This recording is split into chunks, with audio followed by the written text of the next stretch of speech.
Live everywhere. Daily Co's Radio on netrootsradio.com presents David Waldman. Kagro in the Morning Show.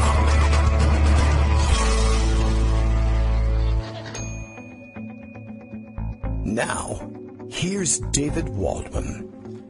Hey, good morning, everybody. How you doing? Today is effectively Thursday, November 23rd, 2017, Thanksgiving Day, and I thought I might go back into the archives and pick up a few of the stories that might possibly, we'll see, weave a coherent narrative for you for a bonus Thanksgiving Day show. I know it can be tough when the show doesn't have new content, and, well, we have a lot of catching up to do. And so I thought I might dive right in and try to put together a bit of a catch-up program, not catch-up, but catch-up program on the Trump-Russia situation. There's way too much information, way too much writing out there to get it all in, probably even in one program. And don't know yet whether we're going to be able to get to putting together a Friday program. We're going to give it a shot, though, in the few moments of silence that we have around Kagro in the Morning World Headquarters left to us before the place is packed with family and friends. No friends, though. I have no friends. It's family is basically what I'm saying. Okay, well, my friends have families to go to. How about that? And they don't want to be over here for our Thanksgiving. Besides which, Kagro in the Morning World Headquarters, not all that huge anyway. But with all the work done now, we can all enjoy a fabulously decorated brand new bathroom. Only one at a time, however, because, you know, we value our privacy, as many people do. Look, let's get to the news. Damn it, this is getting confusing and stupid. Let's move on and start off here. There's a piece I have been holding for a little while here. What's the date on this? It's not that long, November 14th. But a Brian Beutler piece, and as you know, it's always difficult to hold back on reading a Brian Beutler piece. This for his new outlet, Crooked. Donald Trump and the Russian dog that didn't bark. I knew when I saw it, I probably would want to share this one with you. I think it makes a good starting point. And again, it's not like we've put together a real backgrounder here, a thoughtful, coherent narrative. I think from my brief skimming of these articles that we've put something together here that will add a lot to our background and catch us up a little bit on what's being discussed in the Mueller probe and elsewhere at this point in the Trump-Russia investigation. Let's start with Brian's piece here. Two of the most common tropes in elite discourse today hold that none of the evidence unearthed so far proves, and he puts that in scare quotes, proves the Trump campaign colluded with Russian intelligence to sabotage Hillary Clinton's presidential candidacy, and that the very term collusion is too vague and void of legal meaning to merit so much public fascination. Flames are still not visible, the USA Today editorial board cautioned on Monday. That would have been 2 weeks ago, but the smoke billowing out of allegations that Russians colluded with the Trump campaign is thicker and darker than ever. When Julia Ioffe and The Atlantic published Twitter direct messages, Twitter direct message correspondence between Donald Trump Jr. and WikiLeaks dated to last year. We didn't really go back and spend a great deal of time on that, but that's the context that Brian is working in. When The Atlantic published this traffic back and forth, which shows WikiLeaks offering Don Jr. assistance and advice, and that did change the way a lot of people had to, forced to change in a lot of ways, the ways that a lot of people looked at Trump-Russia, even Trump-Russia skeptics. So we saw that WikiLeaks offering Don assistance and advice, and provides strong circumstantial evidence that Don Jr. accepted both. Politico explained that the messages had been turned over to, quote, lawmakers who continue to probe allegations of collusion between President Donald Trump's campaign and the Russian government, unquote. In a column which ran in the New York Times earlier this month, NYU law professor Ryan Goodman attributed the difficulty we have in reckoning with whether we have, quote, proof of, quote, collusion stems from the imprecision of the word itself. Meeting the standard of proof of collusion isn't a matter of meeting a technical definition or threshold. It is a matter of persuading enough people that what we're seeing is collusion, he wrote. It is, in other words, a political judgment, and, as with all things political, is extraordinarily subjective and vulnerable to all sorts of manipulations. The fuzziness of the current discourse may not matter much to the FBI, whose investigation will surely adhere to the letter of the law, but it might matter a great deal for how its findings play in the court of public opinion. Both of these tropes are misguided. Count on Brian for that. As we await legal determination about which Trump campaign officials and allies committed what crimes, we need simple and consistent language for discussing the political offense of conspiring or conniving or cooperating with a hostile foreign intelligence service to subvert an election, irrespective of its criminality. One of those other C words may seem less politically charged than collusion, but collusion is basically fine, and more importantly, we are well past the point at which it's safe to say the Trump campaign did indeed collude with the Russians. We just don't know the full extent of it. The reluctance to state plainly that the Trump campaign colluded with the Russian government now verges on misinformation. Most news outlets will go no further than stating that the Trump campaign exhibited willingness to collude with Russia, but that smoking gun evidence of collusion remains elusive. To illustrate just how skewed an interpretation this is, it's helpful to look back at episodes in recent history when stolen materials became matters of controversy in campaign politics. In 1980, someone, later revealed to be an embittered operative of Ted Kennedy's primary campaign, stole debate prep papers from Jimmy Carter and sent them to the Reagan campaign, which used the purloined goods to its advantage. By the way, thanks a lot for that, Ted Kennedy, folks. There's a reason Ronald Reagan's timelessly dismissive, there you go again routine was so well staged. He knew what Carter was going to say. When the theft and the Reagan campaign's decision to exploit the theft came to light years later, it became a scandal big enough to merit the Gate suffix. Congress and the Justice Department launched investigations. It cast a pall over Reagan's presidency, even though it seemed wildly unlikely that this ethical breach had been the difference maker in an election Reagan won handily.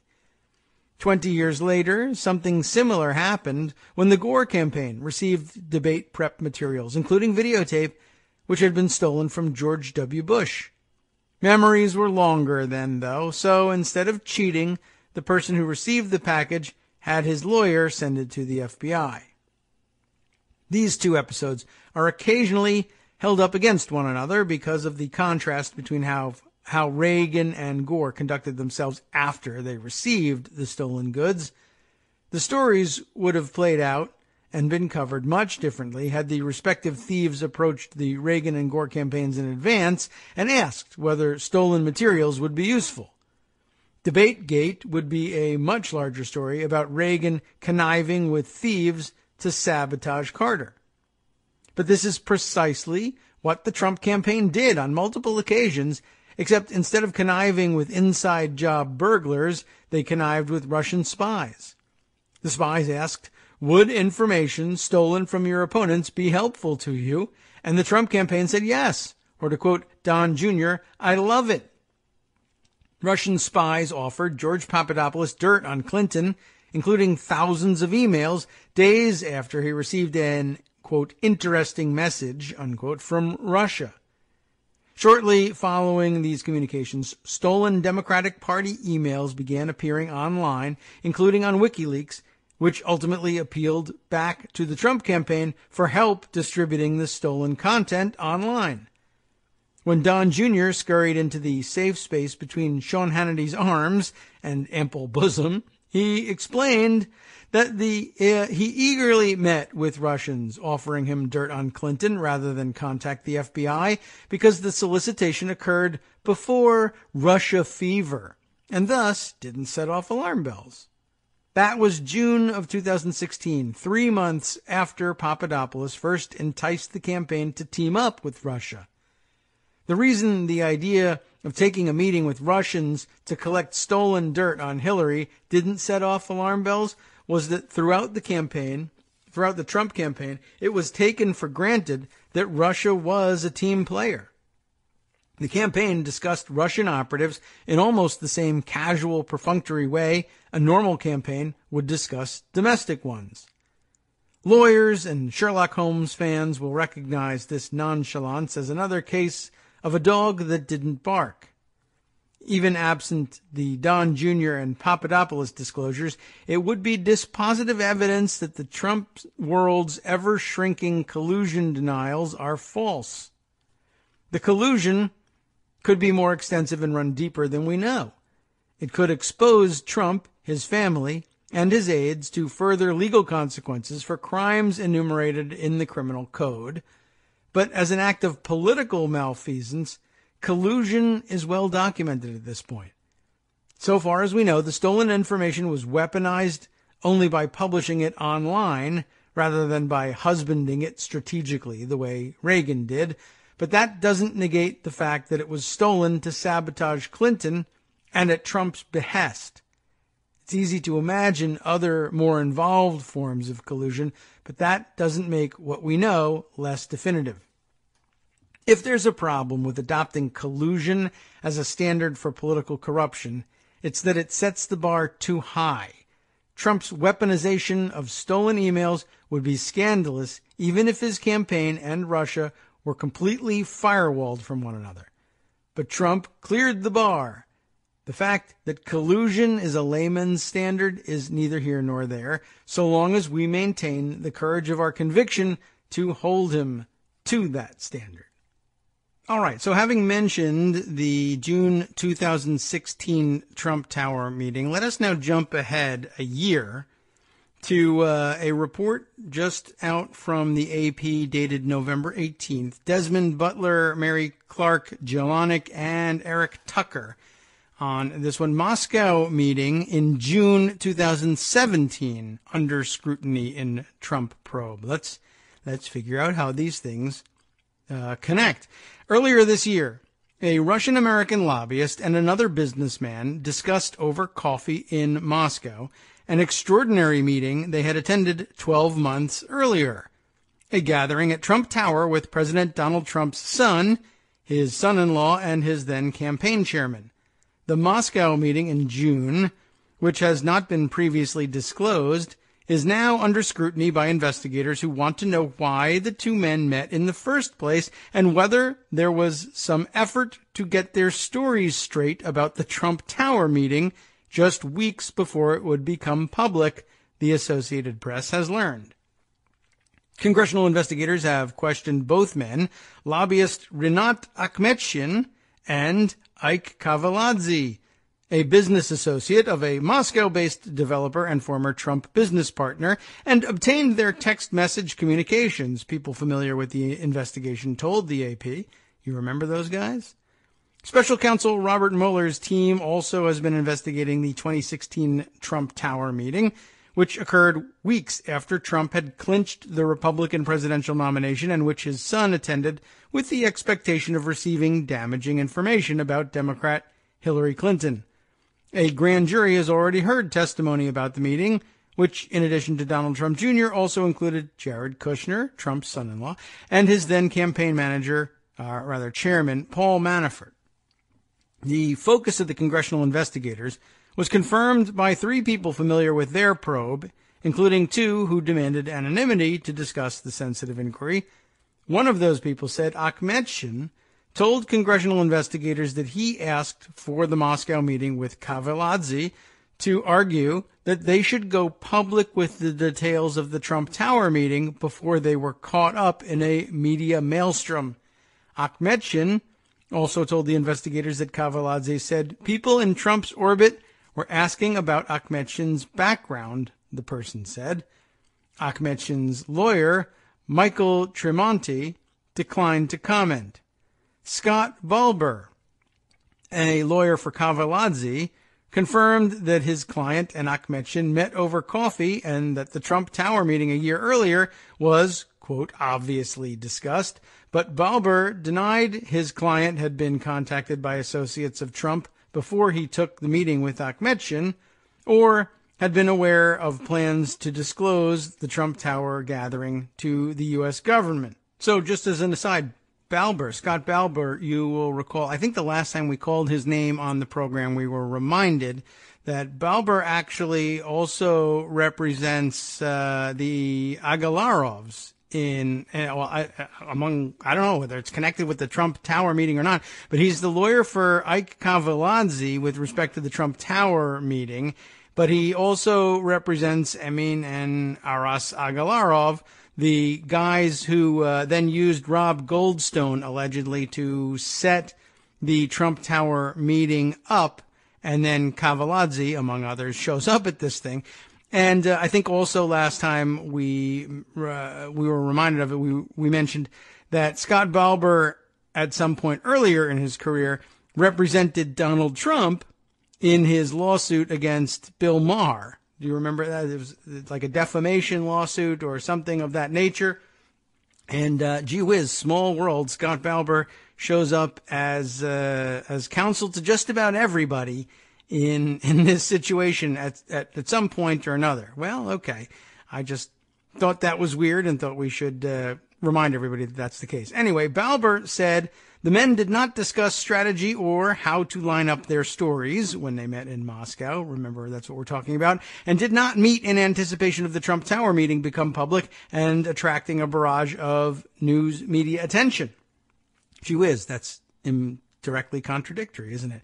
He said Akhmetshin did convey during coffee the possibility that his name could come out in connection with the Trump Tower meeting and cause additional unwanted scrutiny, given that he had been linked in earlier news reports to Russian military intelligence, coverage that Akhmetshin considered unfair. I wonder, I imagine this was in between sips of the coffee, otherwise that would be awfully hard to understand, given, well, I mean, add the Russian accent and the gurgling, and who knows what you might be able to, or what you might miss across the table during coffee. Well, okay, I get what you mean. Akhmetshin has denied ongoing ties with Russian intelligence, but acknowledged that he served in the Soviet military in the late 1980s as part of a counterintelligence unit. That was the impetus, Balber said of the men's get-together. It had absolutely nothing to do with anticipation of the meeting coming out in the press. I don't know, that was a pretty good cover story, I thought, but okay. They don't want to go with that one. The meeting in Moscow occurred during a tumultuous time for the administration. Mueller had been appointed as special counsel weeks earlier, following the firing in May of FBI Director James Comey, and associates of Trump were under pressure to disclose any contacts they had with Russians during the campaign.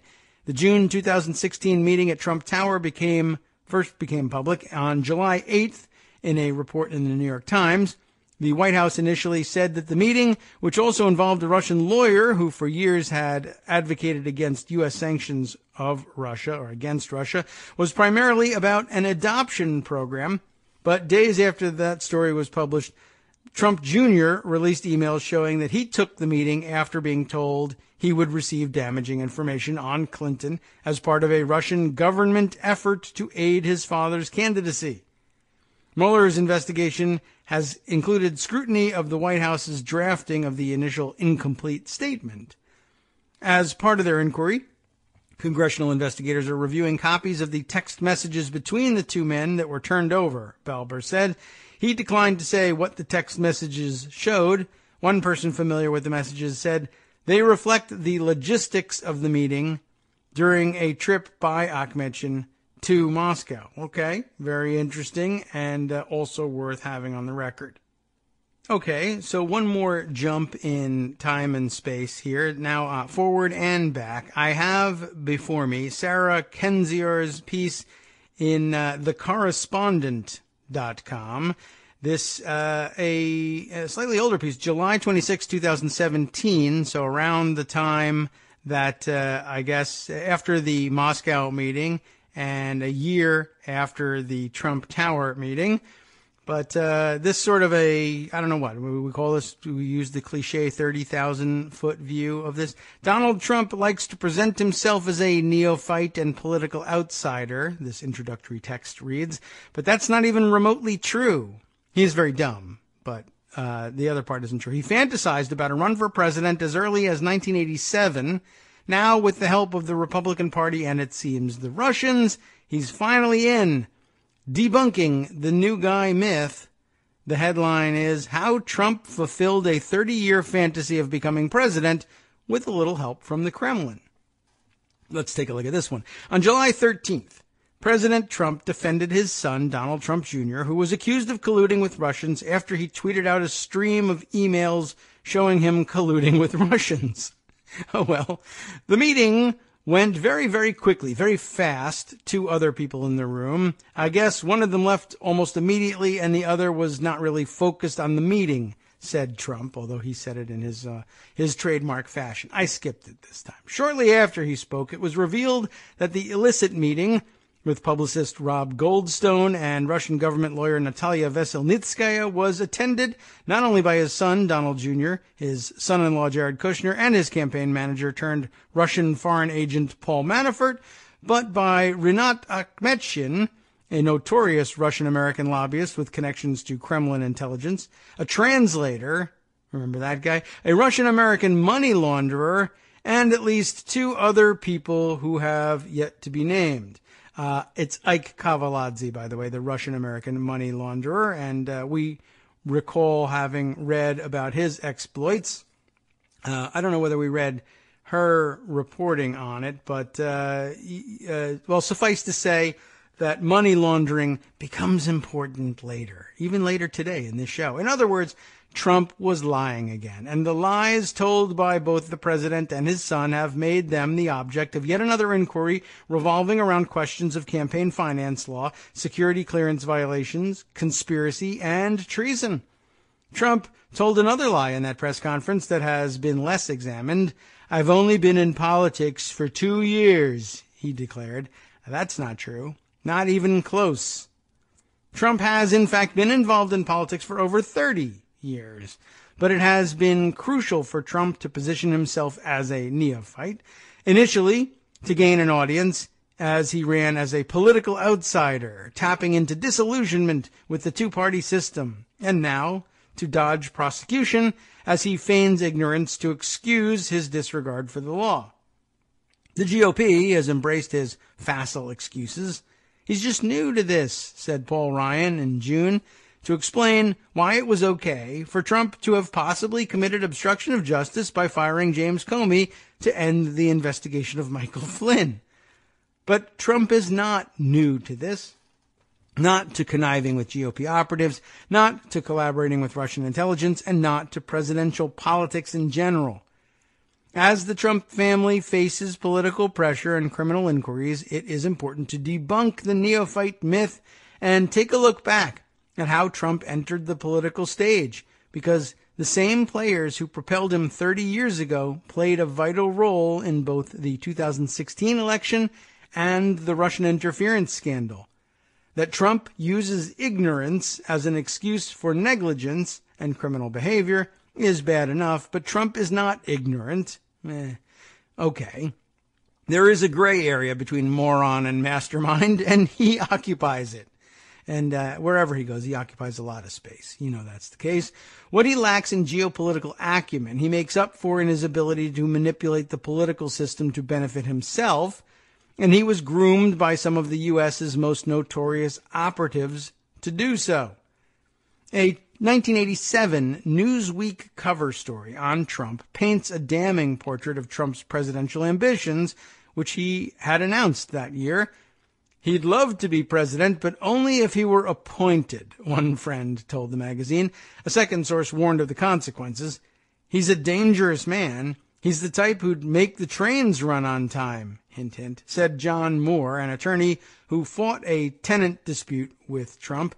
A second friend accurately forecast Trump's ceaseless ambition.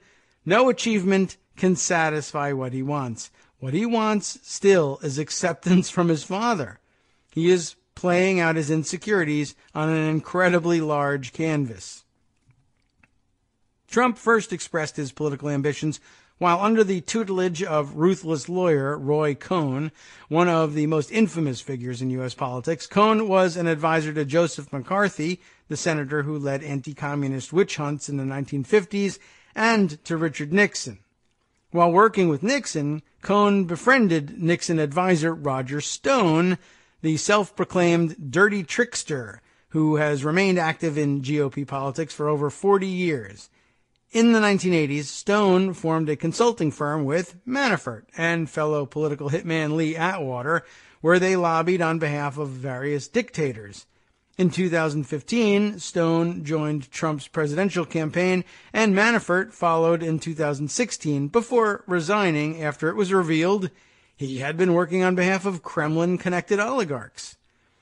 But though Trump was tight enough with Manafort and Stone to bring them into the fold 30 years later, no one ever seemed as close to him as Cohn. Trump is not known for having close friends and has openly acknowledged having trust issues, but his relationship with Cohn ran deep.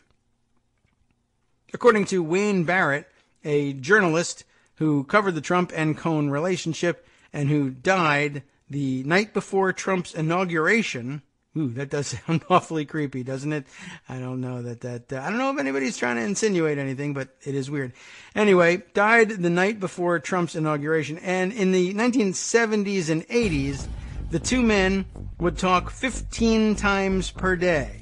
Not Barrett, but Cohn and Trump. Cohn died of AIDS in 1986, and when Trump heard of his dear friend's diagnosis, he abandoned him, prompting the dying Cohn to proclaim, "Donald pisses ice water." How odd. We'll take a short break and be back after this.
Hi, it's me, David Waldman, your host for Kagro in the Morning, interrupting this little break to say thanks so much to all of you who are contributing supporters of Kagro in the Morning. Thousands of you are downloading the show each day, but fewer than 1 in 25 regular listeners are donating to help keep us on the air. For the money you'd spend on a single 3-minute iTunes song, we bring you 2 hours of great news and entertainment every day, 5 days a week. Patreon.com, Patreon.com makes it easy.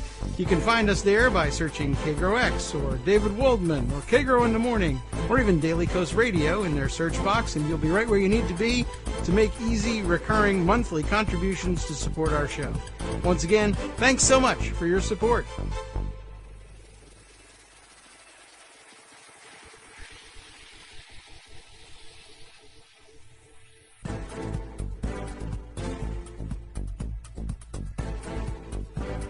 Welcome back now to the Kagro in the Morning Show here on Netroots Radio. A little bit more of the music than usual left as we took our break, or we started the music for the break a little bit late, but okay. When we left off just before the break, we listened to, or we imagined listening to, and read about Roy Cohn describing Donald Trump's having abandoned him because of his diagnosis with AIDS, saying Donald pisses ice water. That is an interesting description of him. And of course, it's rumored that there's a videotape somewhere that might reveal whether that's really true or not, but we haven't seen it yet. Anyway, back to Sarah Kenzier's piece here. That same year, Trump was invited to visit the Soviet Union by two Kremlin officials, Yuri Dubinin and Vitaly Churkin. We are talking about 1986 as being the same year here. Dubinin died in 2013, but Churkin, who became Russia's UN ambassador in 2006, spent parts of 2015 defending Trump in a breach of protocol that baffled many political experts before dying in February of 2016. Neither man remains to tell the story of how Trump arrived in Moscow on July 4th, of all dates, 1987, was housed in Lenin's suite, and began talking business deals with the Politburo. But evidence of the trip's influence remains. In 1987, Trump began discussing his desire to partner with Russia to use nuclear weapons on third countries, among them Pakistan and France. An interesting combination. He also openly revealed the anti-American and xenophobic streak that remains part of his politics to this day, taking out full-page ads condemning U.S. policies and calling America a, quote, failure in a speech that October. Though he ultimately stated he would not run for president in the 1988 election, the content of that speech was like a dry run for his vitriolic 2016 campaign rallies. In 1987, Trump was still married to his first wife, Ivana, and their relationship was of interest to the security services of her native Czechoslovakia, then part of the Soviet bloc. In files released in 2016, Czech officers assert that Trump had made an agreement to not pay taxes in the U.S. for 30 years and was being put under great pressure to run for the presidency with an eye on 1996. What an odd assertion that is to make. No U.S. government official has commented on the veracity of this baffling claim, although it can be presumed, I guess, that Trump did his level best to avoid paying taxes in the U.S. during all of that time. Anyway, what we do know is that Trump's political aspirations stalled in the early 1990s as his business empire collapsed and Ivana divorced him after accusing him of battery and rape. The Soviet Union collapsed at that time as well, and Trump appeared to have minimal involvement with Russia during the early 1990s. They needed to get their money together then, and for the oligarchs to become oligarchs. They needed a few years to get that arranged. That changed in the latter half of the decade. As we said, Trump spent the 1990s trying to build himself out of bankruptcy and did so with the help of Russians, who by 2008, according to Donald Trump Jr., represented a disproportionate amount of his assets.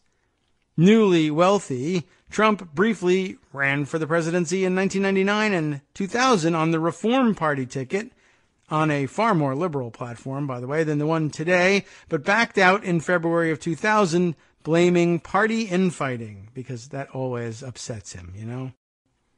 As Trump's star began to rise once more, so did that of Vladimir Putin, elected president of Russia in May of 2000, and Trump had ties with Putin's associates. Our next section here, I believe these are the section headings, set apart and read here. An advisor to Putin and a TV producer salvage Trump's image. That up next. In addition to friendships with oligarchs who backed his ventures, Trump maintained close relationships with U.S. power brokers linked to the Kremlin, including Michael Caputo, an associate of Manafort's, who worked as Putin's image consultant in the early 2000s, and who helped run Trump's 2016 campaign. and Mark Burnett, who produced Trump's 2004 reality TV show, The Apprentice, but who originally had his eye set on a reality show about Putin. I had never heard that. Very interesting. Burnett, all sourced and linked here. And by the way, Sarah does an interesting job of footnoting and sidebar noting the entire piece. It's really very interesting, the approach that she takes to all of these things. So anything you think needs further substantiation is likely footnoted in this piece. Burnett was largely responsible for transforming Trump from a symbol of corruption and greed to a mainstream American star. And we read an awful lot about how that happened, and it very nearly became a comedy. Too bad about that. In 2012, Trump ran for president for the first time as a Republican. It was a short-lived campaign, as Trump was relegated to the sidelines as a fringe figure, a reality TV show racist whose ceaseless demands for Obama's birth certificate had become a national joke. But when he dropped out, he proclaimed he was convinced that if he were to run again, I would be able to win the primary and ultimately the general election. Well, that did kind of, we think, come true. At the time, it sounded like typical Trump bravado, though it echoes the 1987 statements of friends that Trump would run, quote, only if he were appointed. And now, in 2017, government officials are exploring if that is, to some degree, what happened. Next subject heading here, dismissed as implausible until details turn out to be true. On October 31st, 2016, reporter David Korn released a blockbuster report in Mother Jones stating that Trump had been cultivated by Russia since at least 2011, according to a spy later revealed to be Christopher Steele, author of the infamous Steele dossier, which broke down the plot in greater detail. Dismissed initially as implausible, numerous details of the dossier have proven true over 2017, including, most recently, the meeting that Donald Trump Jr. held in June of 2016. Many have noted that while Trump's political positions have vacillated over 30 years, he has never wavered in his deference and dedication to Russia. In 2014, Trump began praising Russia profusely on U.S. television and was praised in return by Kremlin officials and press. In a February 2014 interview, Trump noted the U.S. should go easy on Russia because, quote, the U.S. is going to win something important later on, and they won't be opposed to what we're doing. The Kremlin certainly is not opposed to what Trump is doing now, despite their attacks on the integrity of the 2016 election and hacking of the State Department, Department of Defense, and nuclear plants, which may have given them the ability to impact the U.S. power grids. Trump embraces the Kremlin as a friend, even proposing a joint cybersecurity group. Other policy proposals he has mentioned: ending sanctions, dropping out of NATO, abandoning the interference investigation, benefit the Kremlin far more than they do the U.S. public. His administration is a veritable Matryoshka doll. Boy, I have to make sure I got that one right. Of Kremlin sycophants, many of whom are now under federal investigation for the role in the election interference, along with campaign advisors Manafort, Stone, and Caputo. I guess their role. Whatever the reasons are behind Trump's actions, they cannot be attributed to political naivete. Trump spent 30 years planning for the presidency, collaborating with Kremlin associates and working with the most extremist elements of the GOP. He knows what he's doing. A real question is what Americans are going to do about Trump. Well, that's true. That's kind of an awkward ending question to pose to us, but well, it is up to us, and we certainly do have to figure that out. But a couple of additional details that help make it a little bit more understandable why you would stretch this into a 30-year project, although he never really seriously seemed to be contemplating a real run for the presidency that long ago. But it is weird that he's been flirting with it for so long. But I guess for someone with delusions of grandeur like he's got, that is to be expected. All right, moving on then from this one, what's next? On to the next leap, so to speak, in our stream of consciousness for today, the GOP's boil the frog strategy to save Trump. This is an offering from Ryan Litza in The New Yorker on November 16th. Starts out this way. In foreign policy circles, people sometimes talk about boiling the frog. That is when an enormously consequential outcome is achieved slowly through tiny steps rather than one giant leap. North Korea's pursuit of nuclear weapons is a classic example. The regime gradually improved its nuclear and rocket technology to the point that it is now on the cusp of becoming what the last 5 American presidents said they would never allow, a rogue state with the capability of reaching the U.S. mainland with nuclear missiles. No isolated development along the way, despite the country's steady nuclear tests and missile launches, seemed by itself to warrant entering a military confrontation. Boiling the frog works in politics, too. In fact, you and I probably are most used to hearing that phrase with respect to politics. On Monday, Julia Ioffe reported in The Atlantic that Wikileaks, which the American intelligence community says collaborated with the Russian government to distribute Democratic Party emails and try to help elect Donald Trump, regularly sent private messages from its verified Twitter account to Donald Trump Jr., from September 2016 until July of 2017. It's increasingly unlikely that we'll be able to get away without reading that piece, I guess. Last October, in the heat of the presidential campaign, when top Trump campaign officials indignantly denied having any communication with WikiLeaks, such a disclosure would have been politically earth-shattering. But after a year of incremental Trump-Russia revelations, the press and public's capacity to be shocked by the details of the Russia scandal may be diminishing. According to a recent accounting by the Washington Post, the Trump campaign interacted with Russians at least 31 times throughout the campaign, and there were at least 19 known meetings. If the full scope of the Trump-Russia story had been known all at once, Paul Manafort's work for a pro-Putin party in Ukraine, Michael Flynn and Jared Kushner's back channels to Russian officials, Carter Page and George Papadopoulos' machinations, Donald Trump Jr.'s eager embrace of a Russian lawyer with alleged dirt on Hillary Clinton, the FBI's investigation, the intelligence community's warnings, it would have been akin to North Korea going nuclear overnight. The audacity of the Trump campaign's lies would have been shocking. I think so, especially as we read about the 19 known meetings. We had no meetings whatsoever. None of us ever met with any Russians. Oh, we did. 1 time, 2 times, 19 times. Sorry about that. That would have been rather shocking.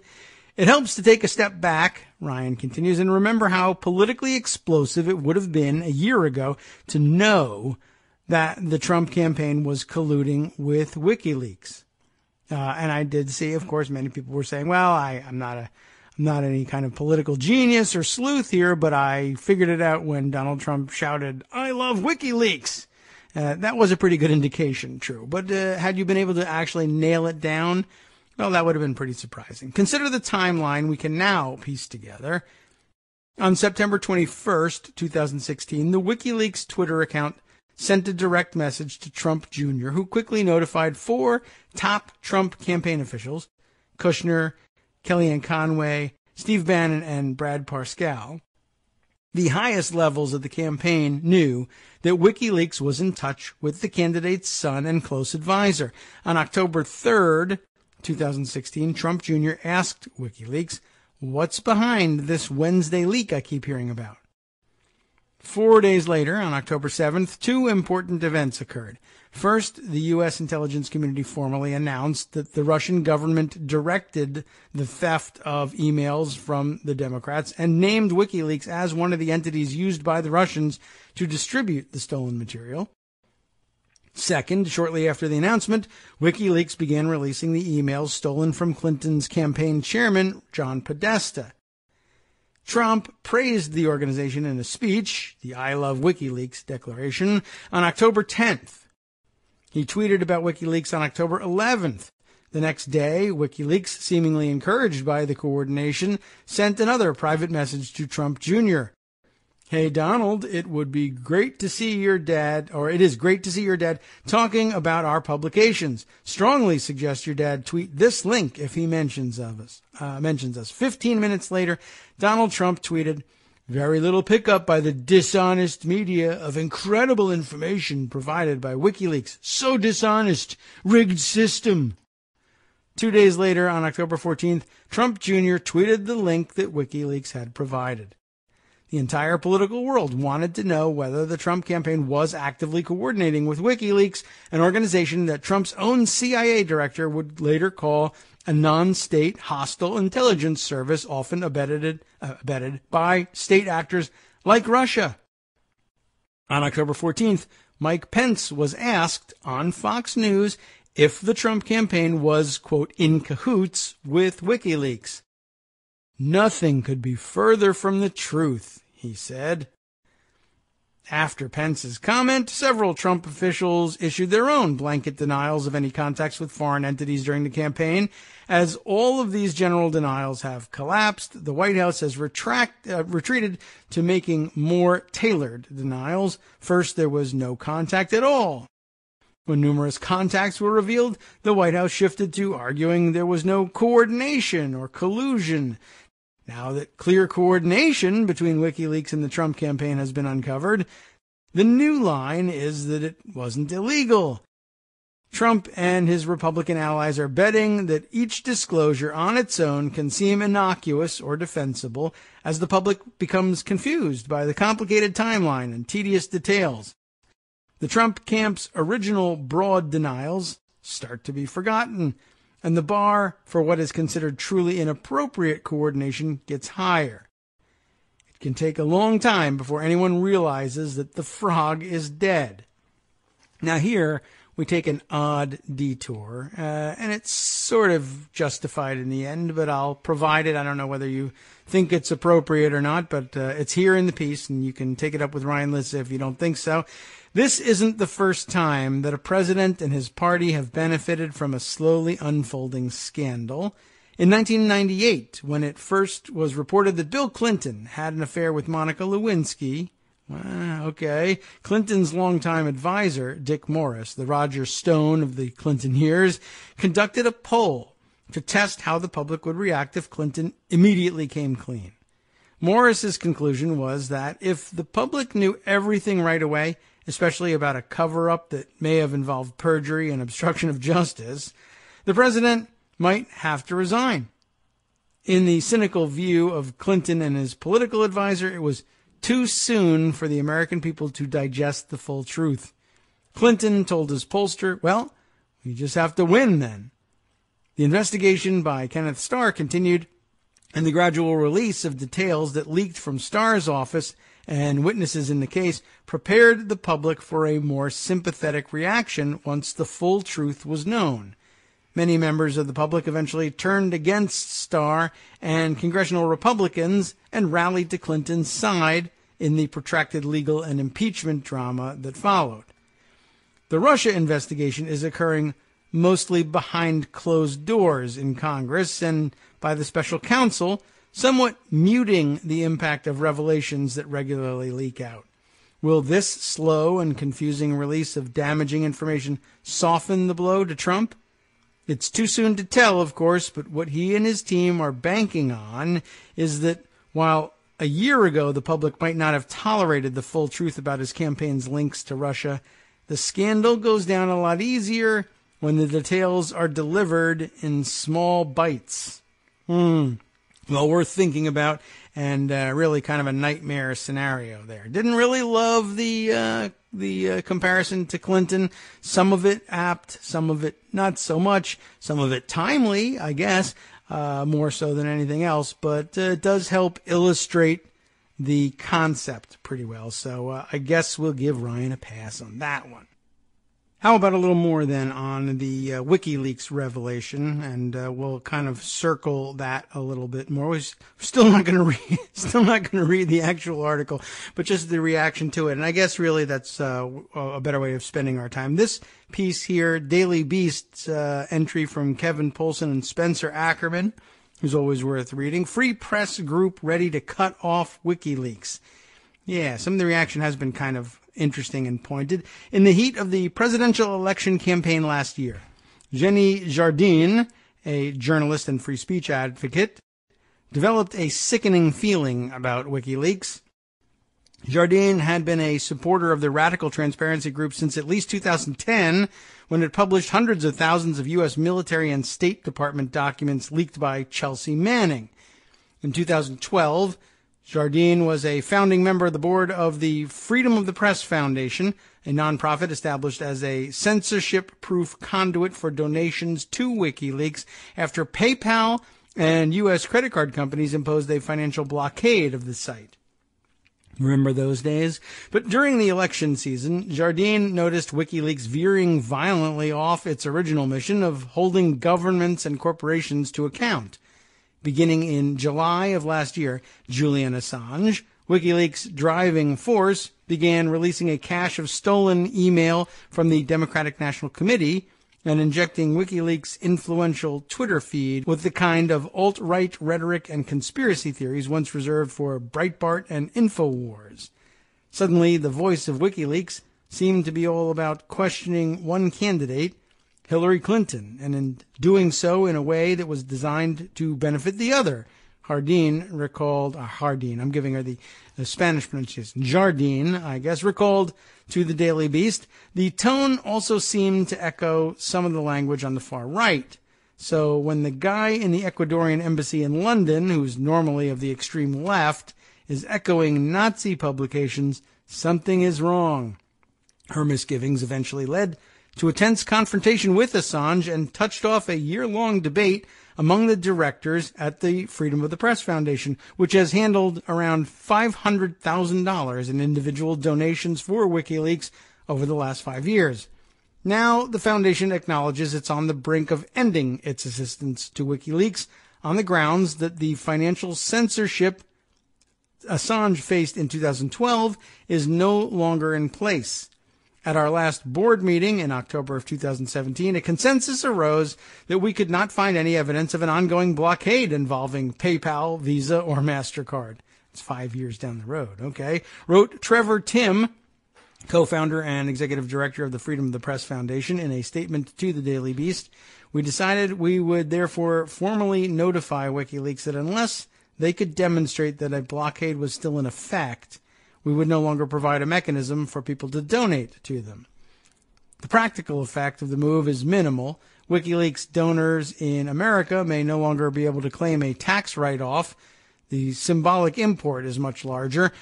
The Freedom of the Press Foundation is something of a justice league for the online privacy, transparency, civil liberties, whistleblower, and press rights communities. Its board of directors includes Edward Snowden, the National Security Agency whistleblower, of course, Daniel Ellsberg of the Pentagon Papers, open internet pioneer John Perry Barlow, Citizen4 filmmaker Laura Poitras, and her fellow Intercept founder Glenn Greenwald, the two journalists to whom Snowden provided his trove, the actor and activist John Cusack, Electronic Frontier Foundation activism director Rainey Reitman, technologist Micah Lee, and journalist and activist Tim, who founded the group with Reitman. There are some disclosures, apparently, to be seen at the end of the article. Several members of the board, including Snowden, have grown disenchanted with WikiLeaks. Snowden has, for some time, considered it to have strayed far from its laudatory transparency and accountability missions. Sources familiar with his thinking have told the Daily Beast. The Foundation's impending split with Assange is a microcosm of a broader anxiety over him amongst his erstwhile allies, now that WikiLeaks has made common cause with extreme right-wing forces, principally Donald Trump and Vladimir Putin. Some consider WikiLeaks' transparency mission to dwarf Assange's personal crusades and transgressions, which go beyond politics and into allegations of sexual assault. Others consider Assange to have brought Wikileaks, its ostensible principles, and its advocates into disrepute. Wikileaks claims to be a transparency organization suffered a body blow on Monday night. The Atlantic's Julia Ioffe published portions of a Twitter direct message conversation. The Wikileaks account on Twitter, an account controlled at least in part by Assange, held with Donald Trump Jr. The correspondence lasted from at least September of 2016 to July of 2017. In a series of pitches to Trump's son, Wikileaks, of course, provided the campaign with the guessed password, that is Guessed, they guessed the password, of an anti-Trump political action committee. Just hours before Trump's victory, WikiLeaks pitched the son of the eventual president of the United States to refuse conceding the election in the event of a Trump loss, and instead challenging the media and other types of rigging that occurred. Doing so would have plunged the U.S. into a political crisis that pundits were warning could easily turn violent. After the election, when Trump's fortunes had clearly turned, WikiLeaks took a new approach. It floated to Donald Trump Jr. the trial balloon of convincing Australia to appoint Assange as its next U.S. ambassador. The outfit that once prided itself on promoting transparency and accountability was now stirring election chaos. It's hard to see what principled cause is advanced by advising a losing presidential candidate to question the outcome of a democratic election, said Ben Weisner, a senior ACLU attorney who also represents Snowden. It was not easy for even former defenders of WikiLeaks' mission to see Assange as a regular guest on Sean Hannity's show, he added.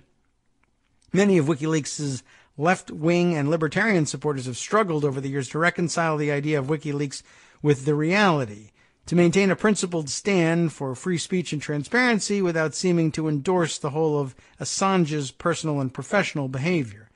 Each WikiLeaks defender has their own internal red line. In 2010, Assange's plans to post Army field reports that included the names of Iraqi informants led several of WikiLeaks' key staffers, including Assange's second-in-command, to shut down the site's infrastructure and resign. Later, a rape allegation in Sweden and Assange's decision to take refuge at the Ecuadorian embassy rather than confront the case cost him more support, particularly as he dodged a reckoning and portrayed himself as a political prisoner. Assange claims he evaded the case for fear Sweden would extradite him to the U.S. Last year, Assange's wholesale dumping of stolen DNC emails drew criticism from Edward Snowden. Democratizing information has never been more vital, and WikiLeaks has helped, Snowden tweeted, but their hostility to even modest curation is a mistake. The mild rebuke drew a sharp response from Assange. Opportunism won't earn you a pardon from Clinton. WikiLeaks' support of Trump and the divisive rhetoric of the alt-right was the last straw for Jardine. In July of 2016, WikiLeaks began publishing the hacked emails stolen from the Democratic National Committee.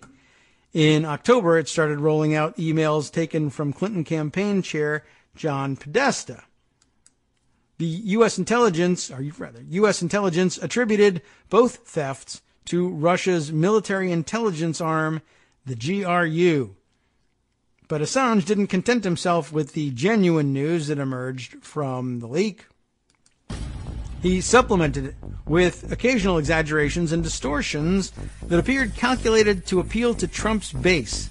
On July 22nd, for example, when Trump was bogged down in sexual assault allegations, Assange announced a plot to smear the real Donald Trump by planting fake ads for hot women in Craigslist. I don't think I heard about that one. Maybe we'll discover more about it when we come back after this break.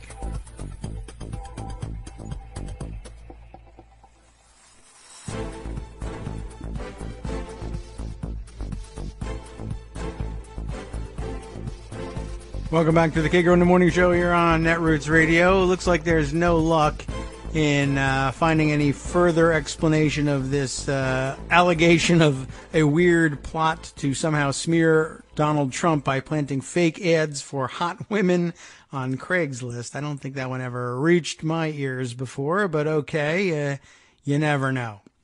Anyway, the article that we're reading here from the Daily Beast continues.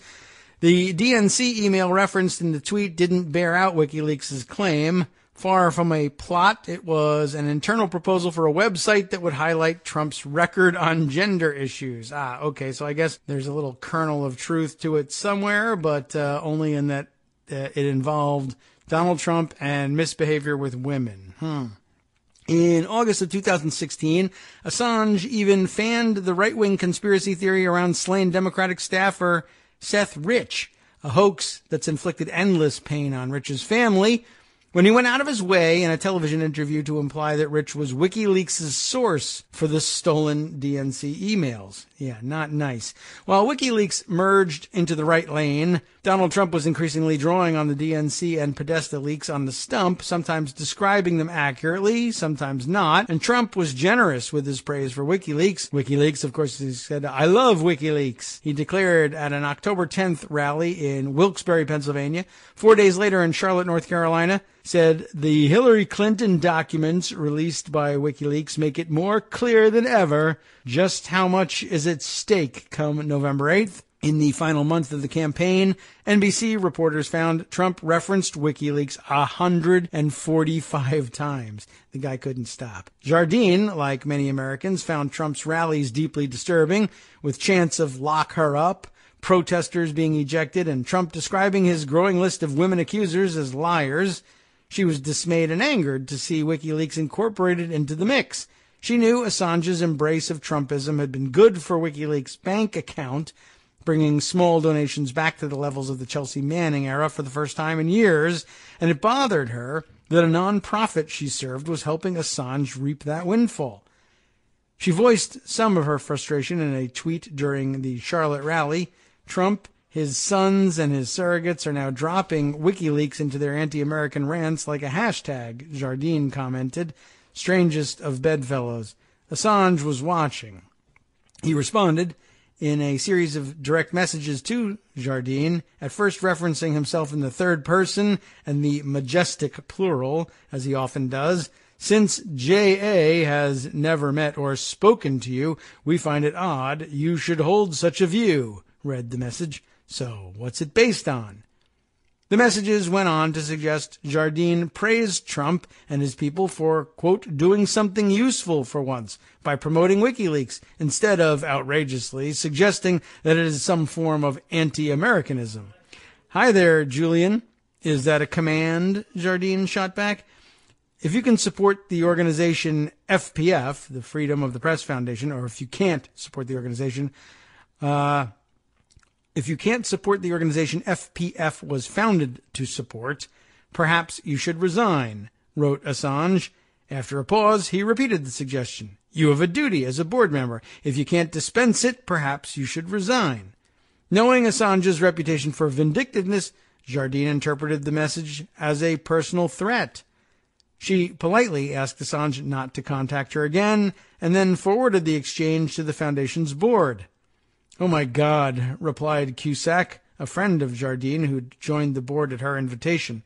"The only thing one can say is the pressure on him is incredible and everyone has a breaking point." Cusack declined to comment for this story. Assange did not immediately respond to a request to do so. The next month, 9 days after Trump's election victory, Freedom of the Press Foundation held its board meeting. Jardine brought up the issue of Assange, his messages to her, and the foundation's continued support for WikiLeaks. Much had changed since the foundation was formed. Today, it has a $1.5 million annual budget and a staff of 15. Taking donations for WikiLeaks and other groups has become only a tiny part of the foundation's work.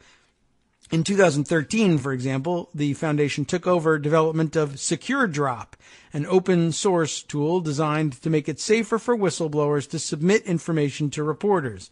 Under the foundation's stewardship, SecureDrop today is running in dozens of newsrooms, including the New York Times, the Washington Post, the Associated Press, and Bloomberg. The question for the board at that post-election meeting was straightforward, if not simple. Should the foundation continue to process payments for WikiLeaks and Assange? Was there still a need, and was WikiLeaks still a multinational media organization and associated library, as described on the foundation's website, Or had it become something else, something less journalistic during the election? When the election reached its conclusion and WikiLeaks kept doing what it was doing publicly, I felt a sense of revulsion, recalled Jardine, telling her story for the first time. When our board meeting came up, I assumed that everybody else felt the same way. To Jardine's dismay, they did not. There was support and empathy on the board for Jardine, according to multiple sources, and a spectrum of perspectives on WikiLeaks, but Micah Lee was the only board member at the meeting to agree the time had come to cut ties. Protecting free press rights for publishers we disagree with is important, Lee told the Daily Beast, but that doesn't mean WikiLeaks should be able to harass our board members without consequences. While several on the board acknowledged that Assange had flown off the handle at Jardine, years of experience with the WikiLeaks founder had built up a certain emotional callous toward his histrionics. At one point or another, we have all felt personally aggrieved by Julian, Greenwald told the Daily Beast. Sympathy for Jardine over Assange's DMs couldn't become a reason for a free press organization to take action. The contributions that WikiLeaks receives come from individual donors. Board member Rainey Reitman said in an interview, "We would be silencing readers of WikiLeaks who were trying to show their support." Similarly, WikiLeaks' support for Trump could not become a reason for the foundation to cut off Assange. It would, several felt, set a dangerous precedent if the board tacitly affirmed that only some forms of published political content deserved free press freedom support. Such a move could risk undermining the Freedom of the Press Foundation. But there was substantial support for taking up a more pragmatic question, one that harkened back to the very reason the Freedom of the Press Foundation came into existence in the first place, whether WikiLeaks still needed the foundation to route donations to it. In 2012, WikiLeaks had been facing financial strangulation after PayPal, Visa, and MasterCard bent to congressional pressure and stopped accepting donations for the secret spilling site and for the German Wow Holland Foundation, which handled most of WikiLeaks' finance. That financial censorship, effectively imposed by the U.S. government, but without the checks and balances of a judicial process, appeared no less ominous 4 years later. By all evidence, though, that financial blockade dissolved years earlier in 2013 after an Icelandic technology firm that processed payments for WikiLeaks won a lawsuit against the credit card companies. An archived copy of WikiLeaks' donation page from just before the 2016 board meeting shows the organization once again accepting credit card and PayPal donations through Wow Holland, in addition to taking contributions through Freedom of the Press. WikiLeaks was no longer even claiming the blockade was still an issue. Bitcoin, too, had emerged as a popular conduit for WikiLeaks cash, and records indicate the group has received a total of 4,025 Bitcoin through its public wallet address, roughly $29 million by current exchange rates. Lee argued to his fellow board members that the rationale for supporting WikiLeaks had become obsolete. By the end of the meeting, the board had agreed to study the issue. We resolved as a board to investigate this question to determine whether such a blockade still existed, Tim said. Jardine said she felt unsupported in the meeting, and for 4 days later, she told the foundation she was taking a leave of absence. Jardine is a cancer survivor, and she was then battling life-threatening side effects from treatment. There is nothing like the threat of death to help you clarify what you spend your time on, she says. On December 2nd, she quietly resigned from the board, citing her health.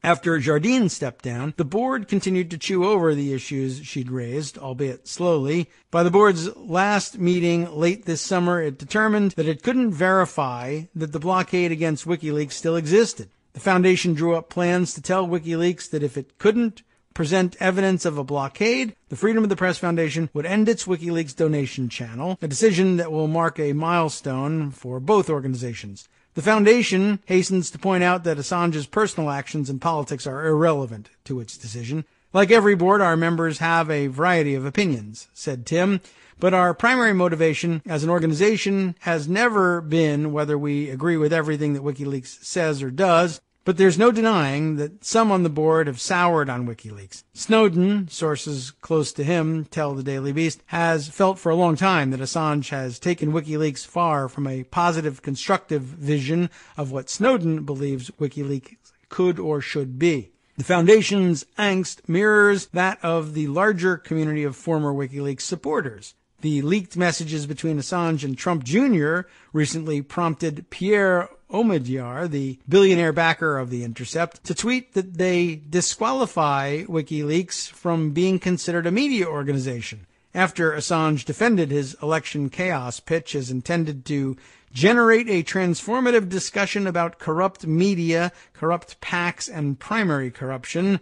Omidyar shot back, "Isn't this an invitation to conspire to fraud, knowingly and falsely accuse election officials and a variety of people of fraud?" James Ball worked for WikiLeaks before becoming a journalist with The Guardian and BuzzFeed UK.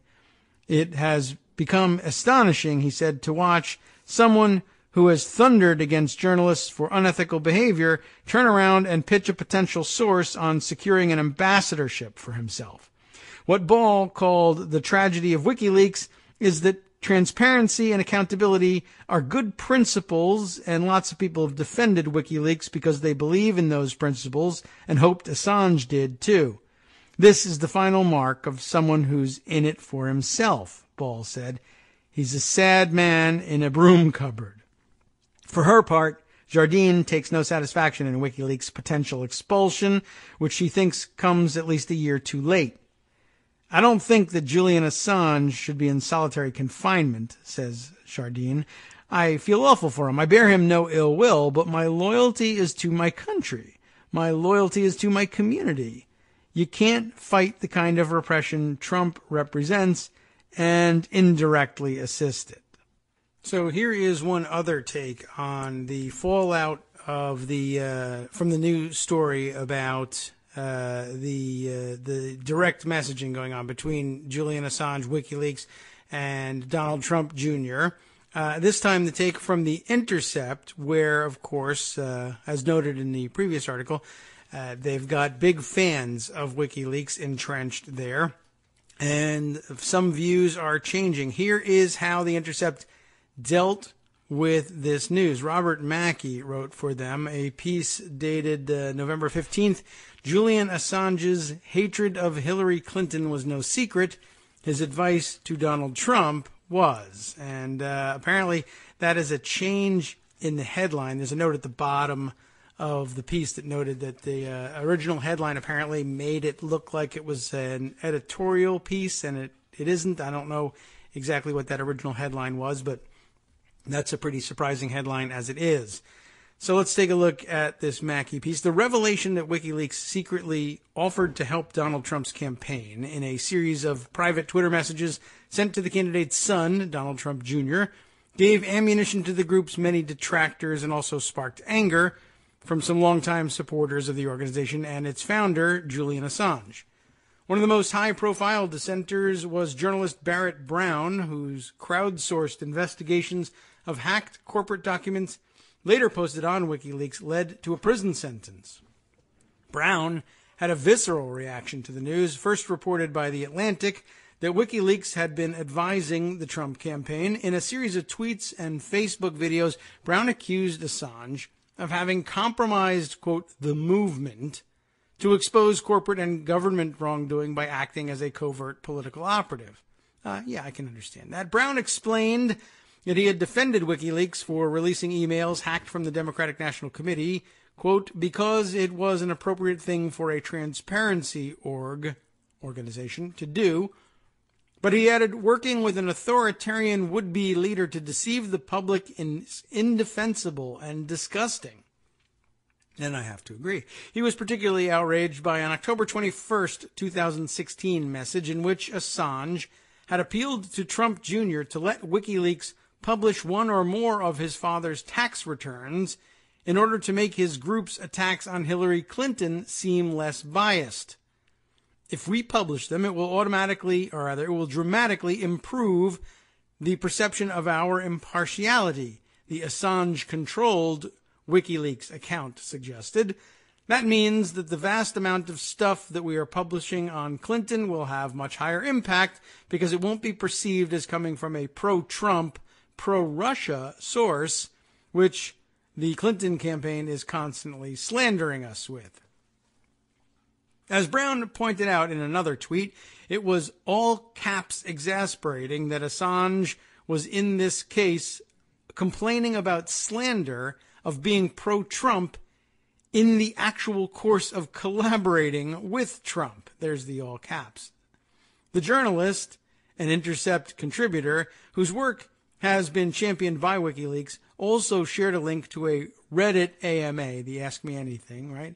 The Reddit AMA conducted 2 days after the election, in which WikiLeaks staff, including Assange's longtime collaborator Sarah Harrison, had denied point blank that they had collaborated with the Trump campaign.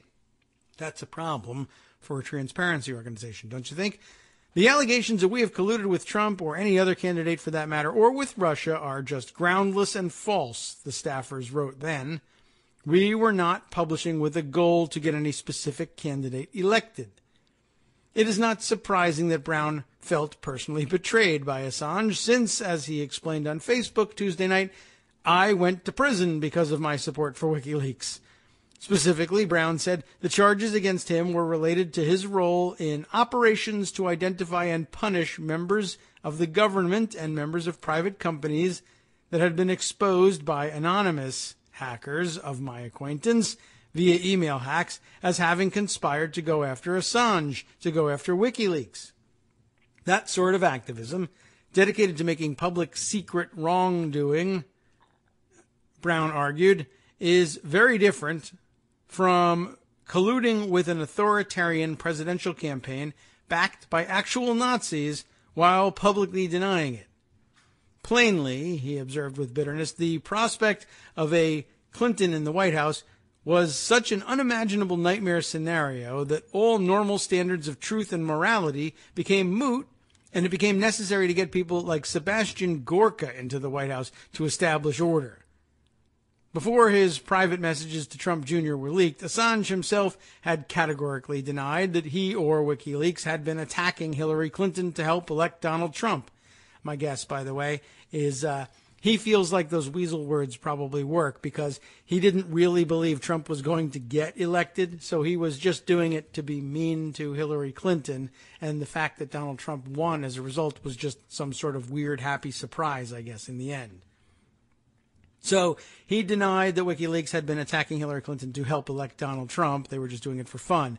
This is not due to a personal desire to influence the outcome of the election, he wrote in a statement released on November 8th as Americans went to the polls. Even though Assange had by then transformed the WikiLeaks Twitter feed into a vehicle for smearing Clinton, he insisted that his work was journalistic in nature. The right to receive and impart true information is the guiding principle of WikiLeaks, an organization that has a staff and organizational mission far beyond myself. Assange wrote, millions of Americans have pored over the leaks and passed on their citations to each other and to us, he added. It is an open model of journalism that gatekeepers are uncomfortable with, but which is perfectly harmonious with the First Amendment.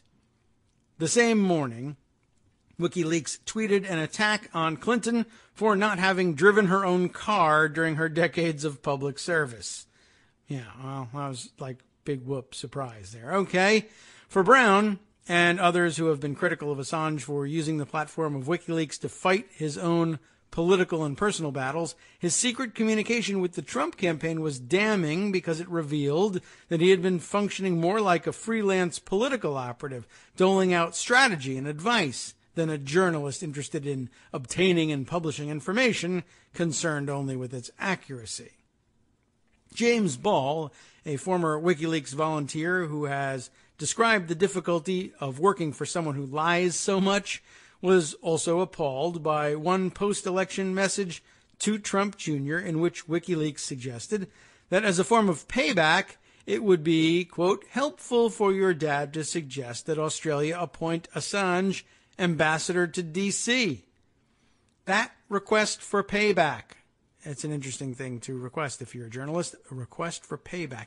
That request for payback on December 16th, 2016 came 3 weeks after Trump's father had called on the British government to make his friend Nigel Farage its ambassador. I had forgotten about that point. This should be it. Game over. End of it. For anyone who tries to suggest Assange looks out for anyone except himself, Paul observed on Twitter. That's his cause, and plenty of good people have been played badly. There was also criticism from journalists like Chris Hayes of MSNBC, a network Assange accused of being, along with the New York Times, the most biased source, in one note to Trump Jr., pointing to a message from Wikileaks sent on Election Day advising Trump to refuse to concede and claim the election was rigged. Hayes asked how exactly offering that sort of political advice squared with the organization's mission to promote transparency. Still, many of Assange's most vocal supporters stuck with him, calling even secret communication with the Trump campaign to undermine Clinton entirely consistent with his vision of WikiLeaks as a sort of opposition research group dedicated to crushing bastards, that's the quote, by finding dirt in the servers of powerful individuals or organizations. As, look at this name here, as Rafi Kachadurian, that's not a bad explanation for it, or attempt at it, Rafi Kachadurian explained in a New Yorker profile of the WikiLeaks founder in 2010, Assange, despite his claims to scientific journalism, emphasized to me that his mission is to expose injustice, not to provide an even-handed record of events. To Assange, Kachadurian wrote, leaks were an instrument of information warfare. That's becoming a more familiar phrase.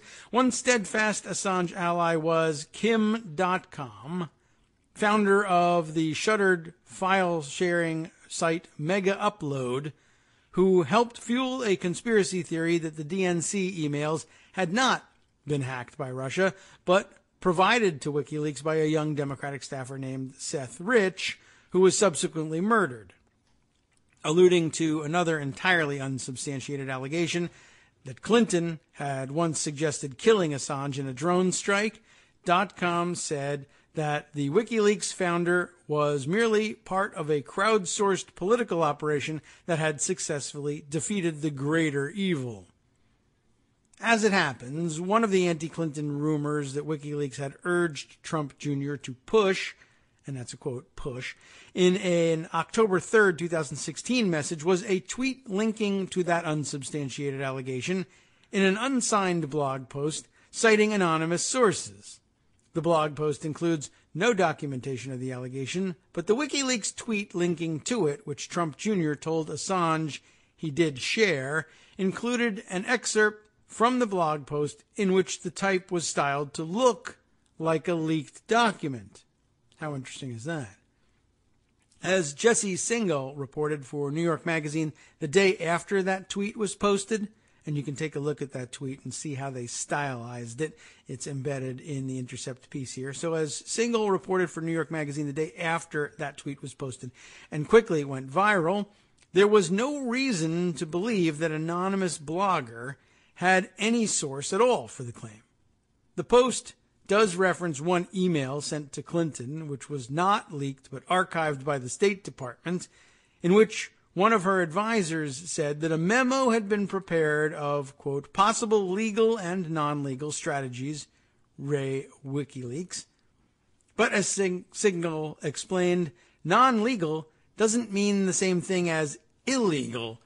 Rather, it's a fairly common term in government, and it can refer to basically anything that doesn't directly involve the legal system.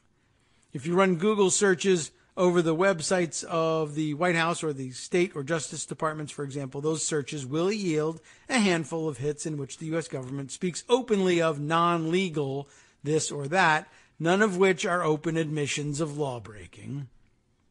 Earlier in the campaign, the WikiLeaks Twitter feed had also shared video from 2010 of a Fox News pundit, Bob Beckel, calling for Assange's assassination, with a caption that incorrectly identified him as a, quote, Hillary Clinton strategist. Oops. Beckel did not work for Clinton. He served in the State Department during the Carter administration, 3 decades before Clinton was Secretary of State, and then ran Walter Mondale's failed campaign for the presidency in 1984.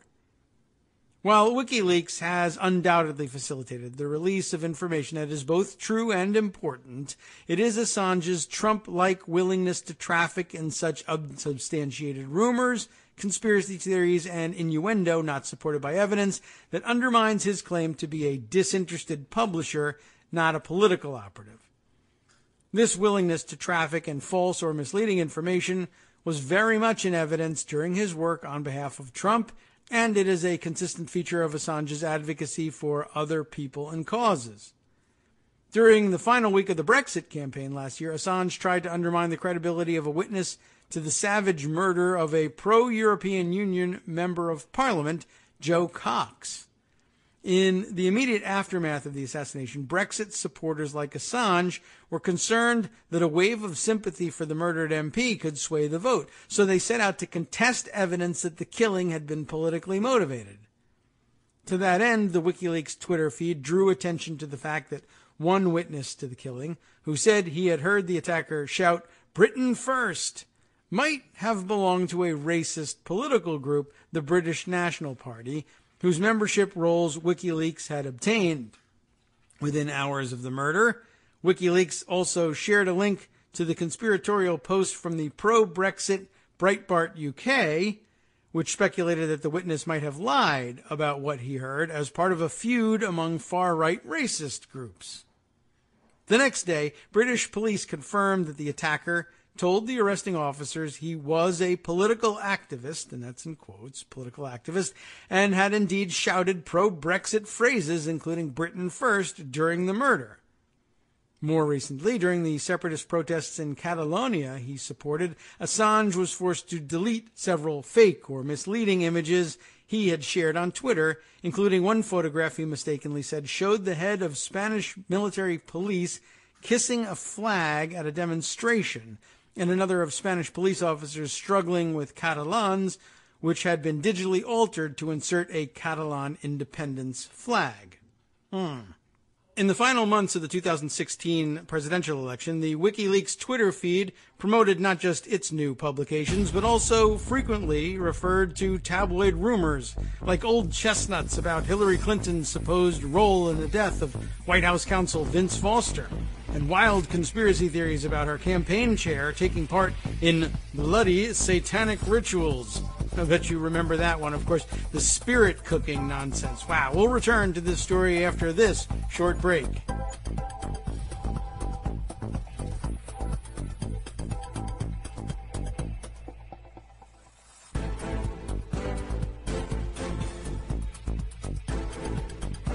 Welcome back now to the Kagro in the Morning show, here for our last segment of today's Thanksgiving special. How delicious and how appetizing to have heard about the spirit cooking nonsense that was plastered up all over the place thanks to WikiLeaks. Continuing, though, with the story, we know now that from late September on, Assange was also privately using that account, that same WikiLeaks account, to urge the candidate's son to hype the mostly anodyne emails stolen from the account of campaign chair John Podesta as crucial evidence of Clinton's unfitness for office, ironically enough, and it certainly looks like the campaign took his advice. On October 12th, 2016, just 15 minutes after Assange told Trump Jr.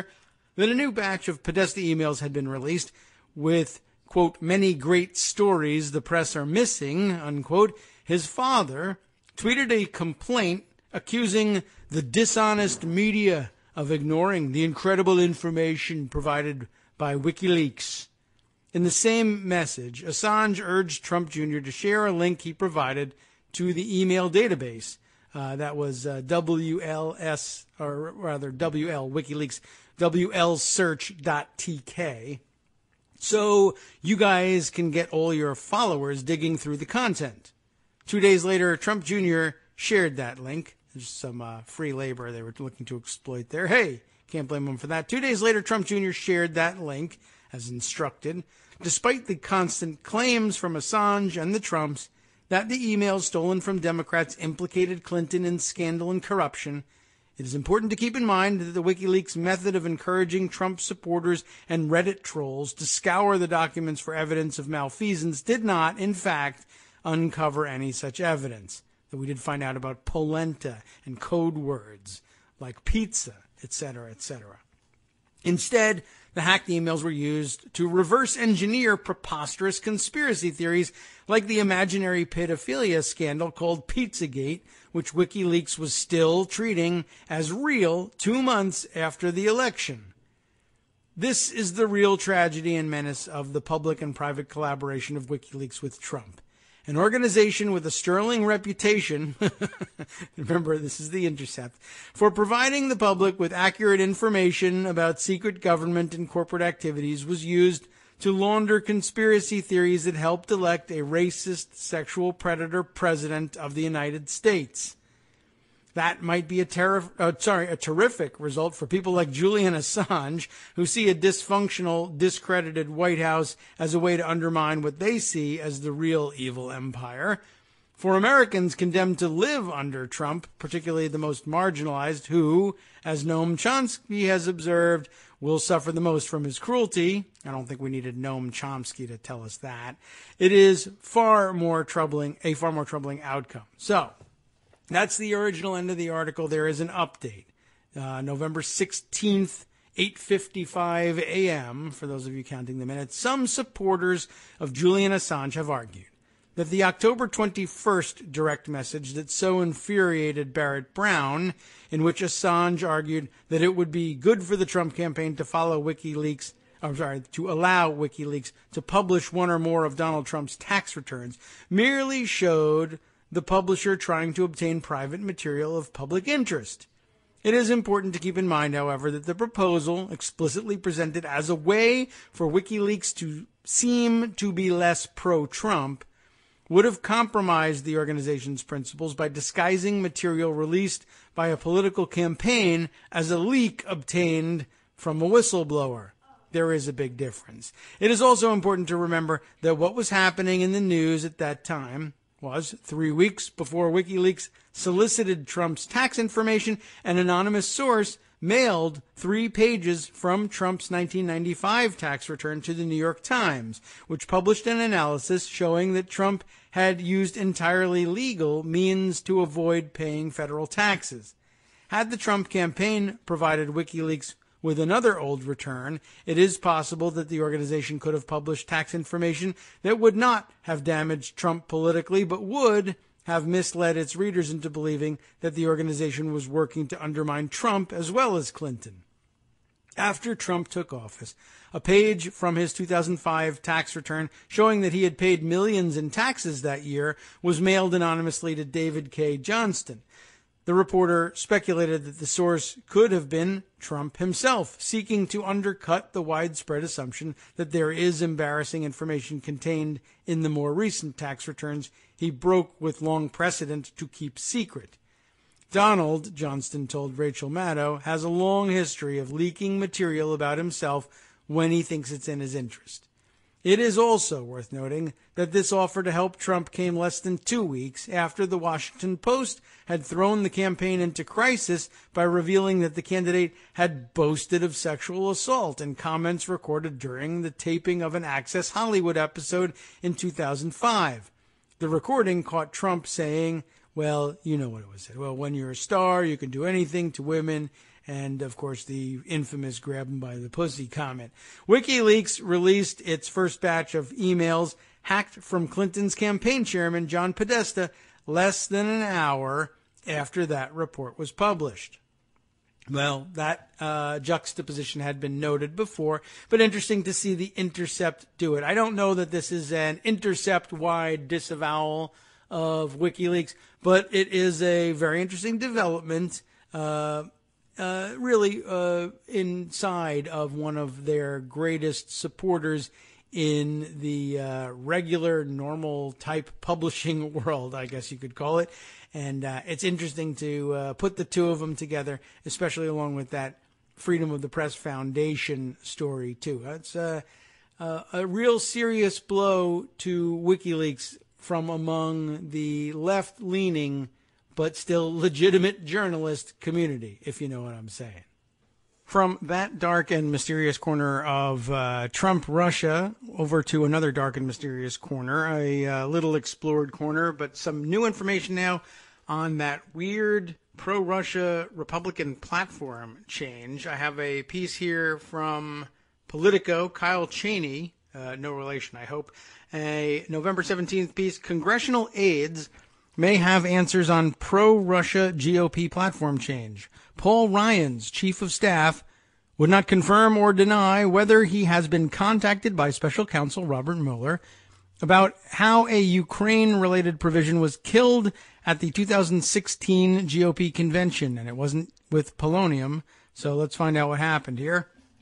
As U.S. investigators probe whether President Donald Trump's campaign orchestrated a Russia-friendly change to the Republican platform last summer, 3 senior Capitol Hill aides, including Speaker Paul Ryan's chief of staff, may have answers about how the episode unfolded. The 3 staffers, who have not been accused of any wrongdoing, advised the GOP convention's platform committee on foreign policy matters and had front-row seats when a low-profile group of delegates, acting in conjunction with Trump campaign officials, spiked a proposal urging a tougher U.S. policy against Russian aggression in Ukraine. That change has drawn scrutiny from the House and Senate Intelligence Committees as they investigate whether any Trump campaign officials cooperated with Russian meddling in the 2016 election. Some witnesses say they expect it to become a topic of interest in Special Counsel Robert Mueller's parallel criminal probe. Spokespeople for the offices of the offices of 2 of the staffers told Politico they have not been in contact with Mueller or his team, but Ryan's top aide, Jonathan Burks, would neither confirm nor deny whether he had heard from the special counsel. I'm not going to have any comment, he said. Burks attended the GOP convention in a personal capacity as a volunteer for the Republican Party and the 2016 convention, which, by the way, is a laughable firewall, but it does exist and people do it. Not as a representative of Ryan's office. At the time, he was a national security advisor to the speaker. Ryan promoted Burks to chief of staff in December. Ryan's office also refused repeated requests to confirm or deny whether Burks had been in contact with Mueller. The other 2 aides are Robert Wilkie, an advisor to Senator Tom Tillis of North Carolina, who's been nominated by President Donald Trump to a senior Pentagon post, and Michael Stransky, a national security aide to the Senate Republican Policy Committee, run by Senator John Barrasso of Wyoming, who co-chaired the convention's platform committee. Neither has been in touch with Mueller's team on the matter, according to their offices. Barrasso, too, told Politico he hadn't been in contact with the special counsel's investigators. So everyone else says, we haven't been in contact, and Jonathan says, I can neither confirm nor deny. That's a confirmation. The killed language called for the U.S. to supply weapons to Ukrainian government forces fighting Russian-backed separatists in the country's east. Instead, the committee and ultimately the full GOP convention backed a proposal that called for appropriate assistance to Ukraine, whatever that might mean. Senate Intelligence Committee Chairman Richard Burr signaled last month that the platform episode was not a top priority for his panel. Burr said the committee had interviewed every person involved in the drafting of the campaign platform and felt campaign staff was attempting to implement what they believed to be guidance to be a strong ally in Ukraine, but also leave the door open for better relations with Russia. But House investigators appear to have a more active interest. When former Trump campaign foreign policy advisor Carter Page appeared before the House Intelligence Committee earlier this month, the committee's top Democrat, Representative Adam Schiff of California, asked whether Page had communicated with campaign officials about the change to the platform. Schiff read aloud from an email in which Page congratulated campaign staff on the change. As for the Ukraine amendment, excellent work. Page, who has been accused of concealing his contacts with Russians, wrote in an email to other campaign foreign policy advisors. The 3 congressional aides had an up-close view of the process by which the GOP's foreign policy platform was crafted in July 2016. Burks, Stransky, and Wilkie sat at a side table in an underground conference room at Cleveland's Quicken Loans Arena as a committee of convention delegates debated changes to the GOP's position on several foreign policy issues.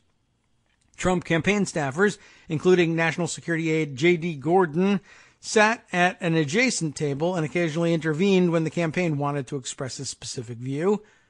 Sources who were present said the Ukraine amendment was lumped in with a series of other amendments expected to provoke debate among convention delegates. Some of the more anti-interventionist Republicans on the committee were vocal on the measure, as well as on others regarding military action in Iraq and Syria. The most fervent debate, according to witnesses, came over the issue of gays serving in the military, which isn't foreign policy, but okay. A source close to Birx said the three staffers' jobs were to support the leaders of the convention's foreign policy subcommittee in running the committee and processing the proposals for amendments. Birx primarily worked with the delegates running the meeting, Steve Yates of Idaho, Jim Carnes of Alabama, and Ron Rabin of North Carolina. The staffers didn't make decisions on amendments up or down, but did on occasion help delegates redraft or modify their amendments in order to facilitate adoption, the source said. The campaign had its own staff in the room, and they would speak directly to delegates to communicate their views. The platform, a non-binding policy document, is revised every 4 years at the Republican National Convention by a committee of 112 delegates from around the country. It's viewed primarily as a ministerial exercise with few real-world ramifications, more about signaling the policy views of the party base than dictating positions for elected officials to follow. Presidential nominees are not bound to its positions and often publicly oppose them. But the process drew intense scrutiny last summer after reports indicated that campaign aides intervened to help water down the call for lethal aid to Ukraine's pro-Western government. By that time, many leading Republicans in Congress had been harshly critical of the Obama administration for not providing Ukraine with weapons to fend off the Russia-backed separatists. But when California delegate Diana Denman proposed adding the language in support of such a policy, other delegates and Trump campaign staffers in the room objected. Sources in the meeting said Denman's initial proposal never received a vote, in part because it seemed unlikely to have the support to pass. Another delegate offered amended language that seemed to get some heads nodding, one witness recalls. The amended proposal, which included the appropriate assistance language, was adopted and the committee moved on. The process has gained new significance as details emerged about Manafort's ongoing business relationship with a Kremlin-connected Ukrainian oligarch. In addition, a disputed opposition research report on Trump, funded by Democrats, also funded, of course, by Republicans, I don't know why they leave that out, and compiled by a former British intelligence agent, includes a claim that Trump's campaign agreed to weaken U.S. support for Ukraine forces in exchange for help defeating his campaign rival Hillary Clinton. In return, the Trump team had agreed to sideline Russian intervention in Ukraine as a campaign issue, according to the dossier, which Trump has dismissed as a fake. Asked last year about the change to the platform, Trump denied any involvement in the decision. "I wasn't involved in that," Trump said in an interview with ABC's George Stephanopoulos after the convention. "Honestly, I was not involved." I guess that means he was involved, because he said he was honestly not. "They softened it, I heard, but I was not involved." There's no way he heard, by the way, in passing. He doesn't care. No one told him any of that, and he wouldn't listen even if they did. In addition to his 6-year tenure as an aide to Ryan, Birx has also advised Senate Majority Leader Mitch McConnell and the 2012 Romney campaign, and has worked at the Securities and Exchange Commission and the Treasury Department. Having held senior positions in the House, Senate, and executive branch, he understands how every lever of government works and enjoys the respect of his peers across the board, Ryan said in a December 14, 2016 statement announcing Birx's promotion to Chief of Staff. Trump nominated Wilkie in July to be Undersecretary of Defense for Personnel and Readiness. He's been a senior Tillis advisor since the North Carolinian took office in 2015, and he's previously worked as Assistant Secretary of Defense for Legislative Affairs under Secretaries Robert Gates and Donald Rumsfeld. Stransky has worked for the Senate Republican Policy Committee since 2005. So that wraps it up on that front. I just thought that was interesting and a necessary addition to our multifaceted puzzle. Now, on to another fascinating story and another dark corner of Trump-Russia. This one having less to do with Trump and more to do with other satellite players like Paul Manfort. And from a surprising source the Weekly Standard, it's not exactly a hard right-wing publication any longer, but and maybe it really never was, but they've been left far behind by the advance of the alt-right anyway. Still a surprising place to see this thing turn up, even if it is a home for many never-Trumpers. The Weekly Standard's piece, dated also November 17th by Alice B. Lloyd. Here's a really interesting supposition about what the hell was Paul Manafort doing with all those antique rugs, the Persian rugs and other, I don't know. Were they all Persian? I guess, I don't know whether they were or not, but there was a big deal made in his indictment and the various charging papers of the enormous $1 million collection. $1 million he spent on antique rugs. And that didn't really make a whole lot of sense, but I didn't think a great deal about it at the time. This is really interesting. One of the more puzzling aspects, this piece begins, of Paul Manafort's indictment for conspiracy, money laundering, and other charges was the line items detailing the epic sums he reported spending from Cyprus-based accounts on antique rugs in Northern Virginia. I mean, it's a convoluted story to begin with, just from the locations involved. There's really no reasonable way, the Weekly Standard learned at the time, to spend $1 million on antique carpets in Alexandria. But we have since learned from Treasury and IRS agents, a geopolitical expert with family ties to the rug business, and two sources versed in the Iranian business world, that we were far from the first to give a second thought to the way money moves through rug shops.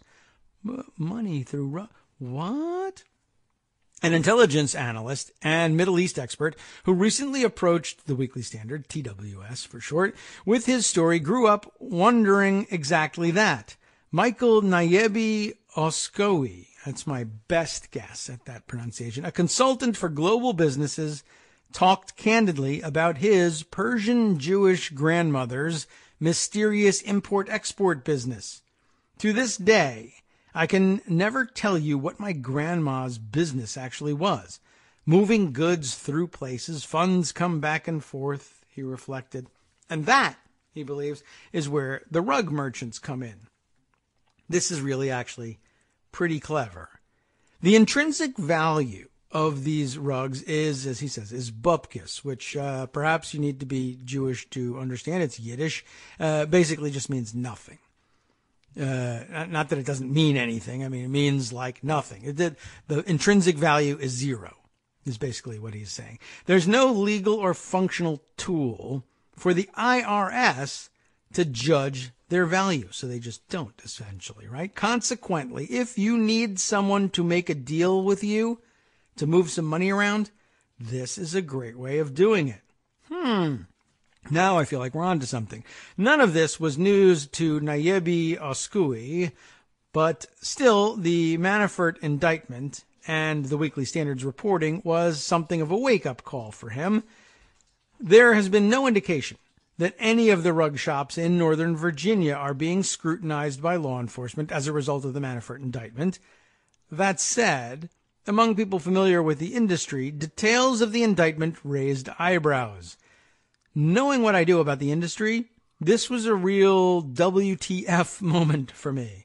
With my familial cultural ties to this broader community, I can tell you most of these places are fronts to some extent.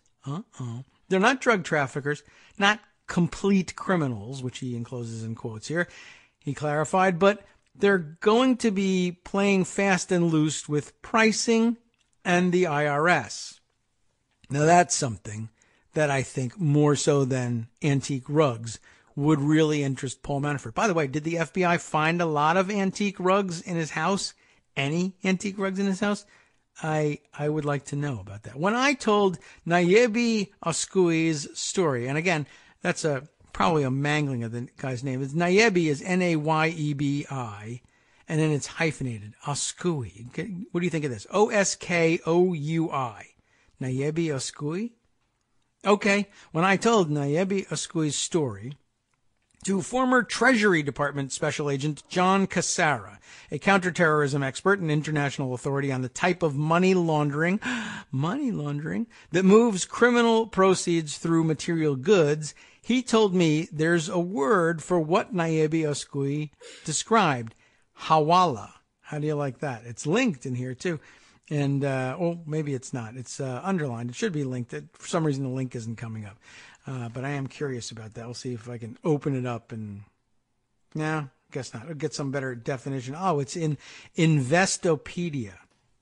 Hawala, it says, is a method of transferring money without any actual movement. One definition from Interpol is that Hawala is money transfer without money movement. That's not actually any more helpful than the other one. Hawala is an alternative remittance channel that exists outside of traditional banking systems. Transactions between Hawala brokers are done without promissory notes because the system is heavily based on trust. There's a whole article that goes with it, but let's return to this piece, Rug Money, cleverly titled. The practice of transferring capital via trade goods without a paper trail and with ample wiggle room is, Cassara believes, the most common and by far the least examined form of money laundering. It's especially common, he tells me, in Iran. There's a lot of capital controls in Iran. They can't easily export money. The Iranian rial is not a hard currency, obviously, and there's a lot of restrictions on how much they can send out of the country in terms of wealth. You're not going to wire the money out. You're going to do things like trade-based value transfer, invoice fraud, and manipulation using a commodity that makes sense, like carpets. How do carpets make sense? I don't know. You'll find out. And chances are you're going to succeed. So long as it looks like it's within reason, they're going to get away with it unless they're very, very, very, very unlucky. And I don't think Paul Manfort is all that lucky. A source with knowledge of Iranian rug retailing responded that invoice manipulation is very common and indeed reflects business as usual in Iran. Another source, an Iranian businessman who formerly worked as a financial middleman for the regime and quite reasonably requested I not reveal his identity for safety's sake, expanded on the details and extent of the practice. And here it is. Say a carpet is worth $3,000, but the importer shows it for $20,000 on their invoices or packing lists. The guy that buys it here in the U.S., the client, pays that $20,000. Then $17,000 will be given by the merchant to an exchange guy, at which point the original client will tell the exchange guy where or to send or how to spend the clean $17,000 stateside. It is money laundering, this source insists. It's like a Western Union, he says, but nothing is on paper. That actually sounds like relatively clever. I'm really curious how I would see that breaking down here, and I don't know who exactly would be being paid by it, or where's the money going? If Manafort is spending $1 million on rugs, is he laundering the money to someone else and basically buying something like $10,000, $20,000 worth of carpet and really paying $1 million from out of his Cyprus accounts to some other person? Is it the Russian oligarchs to whom he owed money? Or is he laundering things? Is he getting paid this way to keep his pay off the books? I don't really know. So a very interesting possible explanation for what all that money was doing, being spent at rug shops, antique rug shops in Northern Virginia, and being piped in from Cyprus at that.